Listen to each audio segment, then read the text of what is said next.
In this video, we will explore the story of 10 motorcyclists who stood out within Hells Angels Canada, not for their positive contributions, but for their dangerous and impactful actions. Our goal is to understand the social, political, and human consequences of their actions, without glorifying or romanticizing their actions. The origins of the Hells Angels can be traced back to the aftermath of World War II, when a group of disillusioned veterans in the United States sought camaraderie and adventure on the open road. This initial group, formed in 1948, laid the groundwork for what would eventually become one of the most notorious motorcycle clubs in the world. However, it was not until the 1960s and 1970s that the Hells Angels began to solidify their presence in Canada, marking a significant chapter in the organization's history. During this period, Canada was undergoing significant social and cultural changes. The counterculture movement was in full swing, and there was a growing sense of rebellion against traditional norms and authority. This environment provided fertile ground for the Hells Angels to expand their influence, as they attracted individuals who were drawn to the lifestyle of freedom, rebellion, and often lawlessness that the club represented. The Angels' reputation for being outlaws, combined with their distinctive insignia and organized structure, made them both feared and fascinating to the public. The Hells Angels' entry into Canada was not without conflict. The club's presence was met with resistance from both law enforcement and rival motorcycle clubs. In 1966, a pivotal event occurred in Vancouver, British Columbia, which would set the tone for the Angels' future in Canada. This incident, which involved a violent confrontation between the Hells Angels and a rival gang, marked the beginning of a series of escalating conflicts that would draw significant attention from the media and law enforcement agencies. The Vancouver incident was a turning point, highlighting the Angels' willingness to engage in violent confrontations to assert their dominance and protect their territory. As the Hells Angels expanded their operations across Canada, they began to establish chapters in major cities such as Montreal, Toronto, and Halifax. This expansion was not merely about increasing their numbers. It was a strategic move to gain control over various criminal enterprises, including drug trafficking, prostitution, and extortion. The Angels' involvement in the drug trade, in particular, was a significant factor in their growth and influence.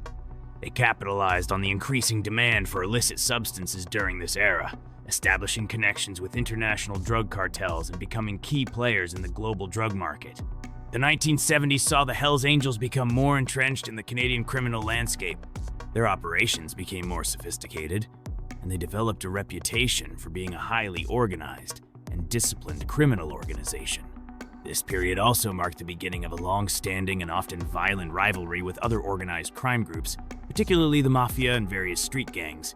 The Angels' willingness to use violence as a tool to eliminate competition and maintain their dominance was a defining characteristic of their operations during this time.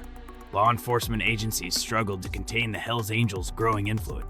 The club's hierarchical structure and code of silence made it difficult for police to gather evidence and prosecute members for their crimes.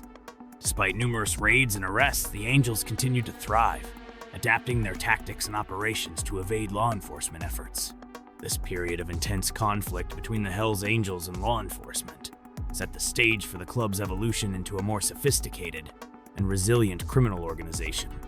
The historical context of the Hells Angels in Canada is a complex tapestry of social, cultural, and criminal factors. The club's ability to adapt to changing environments, forge alliances, and exploit opportunities for criminal enterprise has been key to its longevity and influence. Understanding this history is crucial for comprehending the challenges faced by law enforcement and society, and addressing the ongoing threat posed by organized crime. The story of the Hells Angels in Canada is not just a tale of criminal enterprise. It is a reflection of the broader societal shifts and challenges of the era, highlighting the complex interplay between culture, crime, and law enforcement. Number 1. Walter Stadnik, often referred to by his club nickname Nurgit, is a pivotal figure in the history of the Hells Angels in Canada, particularly for his role in the organization's expansion and consolidation of power during the late 20th century. Born and raised in Hamilton, Ontario, Stadnik's journey into the world of outlaw motorcycle clubs began in the 1970s, a time when the Hells Angels were still establishing their foothold in Canada. His ascent within the club was marked by a combination of strategic acumen, ruthlessness, and an uncanny ability to navigate the complex and often treacherous landscape of organized crime. Stadnick's influence within the Hells Angels grew significantly in the 1980s and 1990s, a period that saw the club undergo a transformation from a loose confederation of chapters into a more centralized and powerful criminal organization. He was instrumental in orchestrating the expansion of the Hells Angels across Canada, leveraging his connections and negotiating skills to unite disparate factions under the Angels' banner. This expansion was not merely about increasing the club's membership. It was a strategic move to gain control over lucrative criminal markets, particularly in the realm of drug trafficking.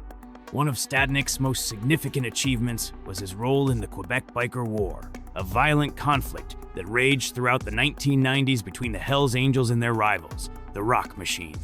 Stadnick's leadership and strategic vision were crucial in the Angels' eventual victory, which solidified their dominance in the Quebec underworld and further established their reputation as a formidable criminal organization. His ability to mobilize resources, orchestrate alliances, and employ violence as a tactical tool was a testament to his leadership skills and his understanding of the dynamics of organized crime. Despite his significant influence and success within the Hells Angels, Stadnick's career was not without its challenges. He faced numerous legal battles and spent several years in prison, which tested his resolve and leadership. However, his ability to maintain control and influence, even while incarcerated, demonstrated his deep-rooted connections and the loyalty he commanded within the club. Stadnick's story is a compelling example of the complexities and contradictions inherent in the world of outlaw motorcycle clubs, where loyalty, violence, and business acumen often intersect in unexpected ways. Stadnick's legacy within the Hells Angels is undeniable. His efforts to expand and consolidate the club's power laid the groundwork for its continued influence in Canada and beyond. His story is a reminder of the challenges faced by law enforcement in combating organized crime and the resilience of criminal organizations in the face of adversity. As a key architect of the Hells Angels' expansion, Stadnick's impact on the club's history is a testament to the enduring power of strategic leadership and the complex interplay of factors that drive the evolution of organized crime. Number 2. Donald "Pup" Stockford is a name synonymous with longevity and resilience within the Hells Angels, embodying the archetype of a steadfast and loyal member who weathered the storms of the criminal underworld for decades. Born and raised in Canada, Stockford's journey into the Hells Angels began in the 1970s, a time when the club was expanding its influence and solidifying its presence in the Canadian criminal landscape. Known for his unwavering loyalty and no-nonsense attitude, Stockford quickly rose through the ranks, earning the respect of his peers and establishing himself as a formidable figure within the organization. Stockford's reputation as an enforcer was well-earned. He was deeply involved in the club's illicit activities, particularly in the realms of drug trafficking and enforcement operations. His role often put him at the forefront of conflicts with rival gangs and law enforcement, where his tenacity and willingness to engage in violence became defining traits. The nickname "Pup" belied a fierce and uncompromising nature, which served him well in the often brutal world of outlaw motorcycle clubs. His ability to maintain order and discipline within the ranks was crucial to the club's operations, and his presence was a constant source of stability amidst the chaos of criminal enterprise. Throughout his career, Stockford faced numerous legal challenges, including multiple arrests and stints in prison. However, his ability to endure these setbacks and return to the fold time and again underscored his resilience and commitment to the Hells Angels. His legal battles were not just personal challenges. They were also tests of the club's cohesion and support system. Stockford's continued involvement with the Hells Angels, even after serving time, highlighted the deep bonds of loyalty and brotherhood that are central to the club's ethos. Stockford's influence extended beyond his role as an enforcer. He was known for his strategic thinking and ability to adapt to changing circumstances, which allowed him to remain a relevant and influential figure within the club for decades. His understanding of the criminal landscape and his knack for navigating its complexities made him a valuable asset to the Hells Angels' leadership. Despite the inherent dangers and uncertainties of his lifestyle, Stockford's dedication to the club never wavered, and he remained a steadfast member until his later years. The story of Donald "Pup" Stockford is a testament to the enduring appeal and power of the Hells Angels Brotherhood. His life exemplifies the challenges and sacrifices faced by those who choose a life of crime, as well as the complex dynamics of loyalty, violence, and survival that define the outlaw motorcycle club experience. Stockford's legacy is one of resilience and commitment, reflecting the enduring nature of the bonds that tie members together in the face of adversity. His story serves as a reminder of the intricate and often dangerous world of organized crime, where loyalty and brotherhood are both a source of strength and a potential liability. Number 3. David Wolf Carroll is a name that resonates deeply within the annals of the Hells Angels, particularly in Canada, where his charismatic leadership and controversial actions left an indelible mark on the club's history. Born and raised in Quebec, Carroll's association with the Hells Angels began in the late 1970s, a period marked by the club's rapid expansion and increasing involvement in organized crime. Known for his imposing presence and magnetic personality, Carroll quickly rose through the ranks, becoming one of the most influential figures within the Quebec chapter, and eventually across Canada. Carroll's leadership style was characterized by a combination of strategic vision and a willingness to engage in brutal violence when necessary. He played a pivotal role in the Quebec Biker War, a protracted and bloody conflict between the Hells Angels and their rivals, the Rock Machine, which raged throughout the 1990s. Carroll's ability to mobilize resources, forge alliances, and employ violence as a tactical tool was instrumental in the Hells Angels' eventual victory, which cemented their dominance in the Quebec underworld. His leadership during this period was marked by a series of high-profile attacks and assassinations which drew significant attention from law enforcement and the media. Despite his notoriety, Carroll was also known for his business acumen and ability to navigate the complex world of international drug trafficking. He established connections with major drug cartels and played a key role in expanding the Hells Angels' influence in the global drug trade. Carroll's strategic partnerships and innovative approaches to drug trafficking allowed the club to diversify its operations and increase its profits significantly. His ability to blend criminal enterprise with legitimate business ventures further demonstrated his versatility and understanding of the intricacies of organized crime. Carroll's career with the Hells Angels was not without its setbacks. He faced numerous legal challenges, including multiple arrests and lengthy prison sentences. However, his resilience and ability to maintain his influence within the club, even while incarcerated, underscored his deep-rooted connections and the loyalty he commanded among his peers. Carroll's legal battles were often high-stakes affairs, with prosecutors and law enforcement agencies employing a range of tactics to dismantle his criminal empire.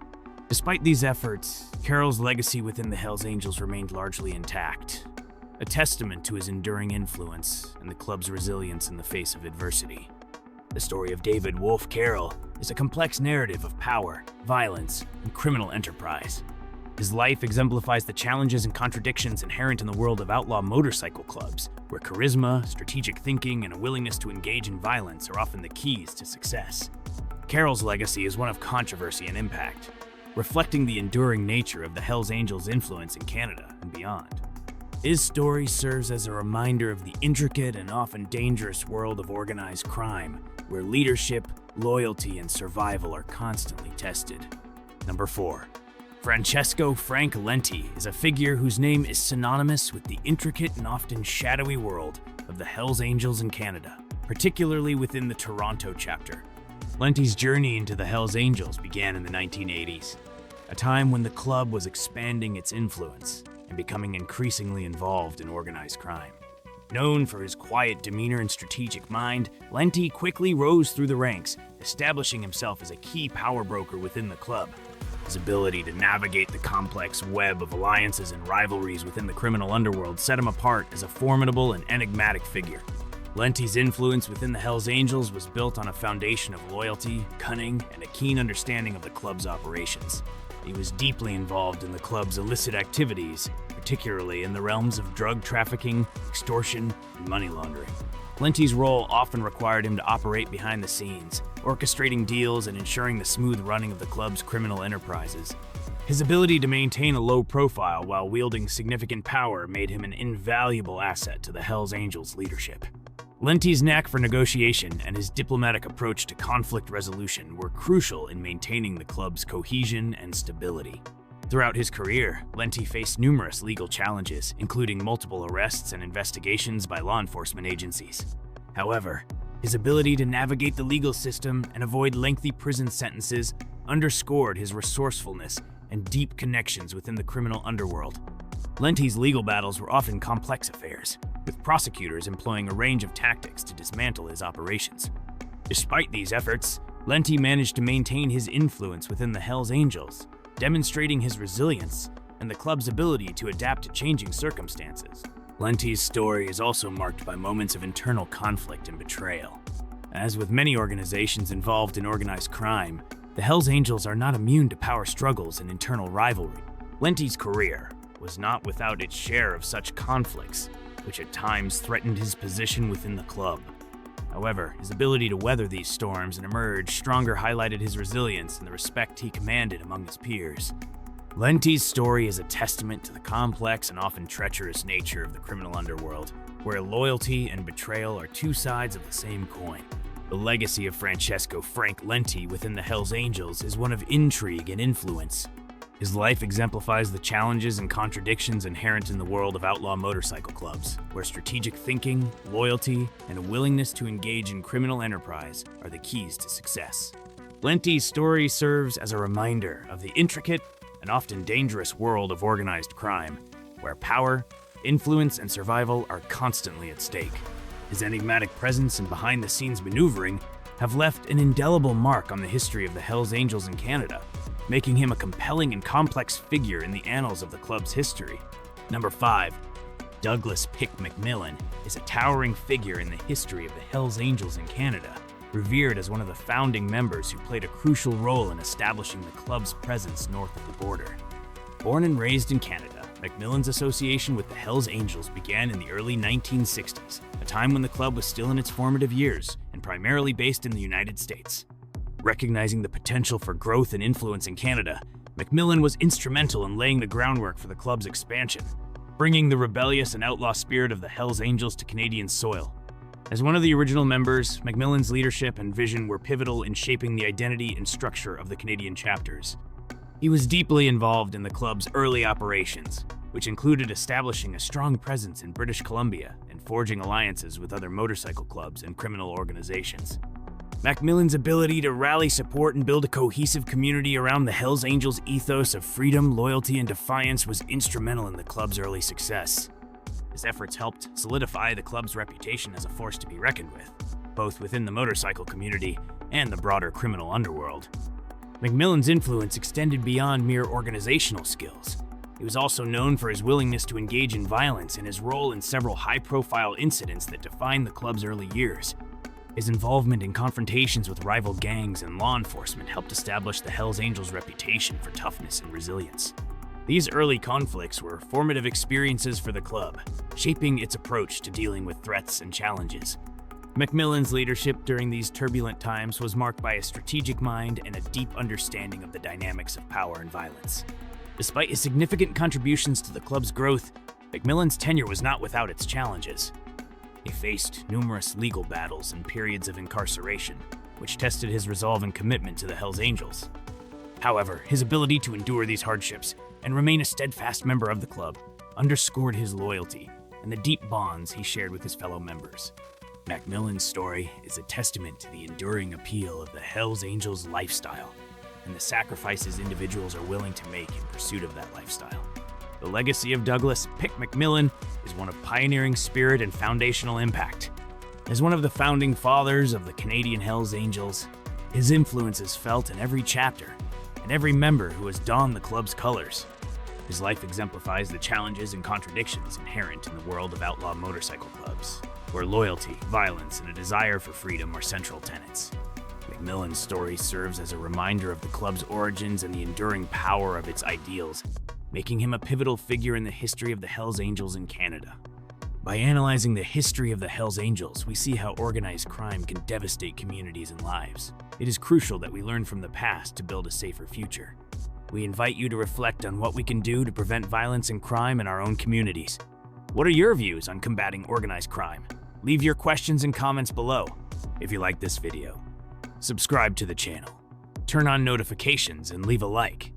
Together we can continue to explore important topics and promote critical, informed discussion. Thanks for watching, and see you next time.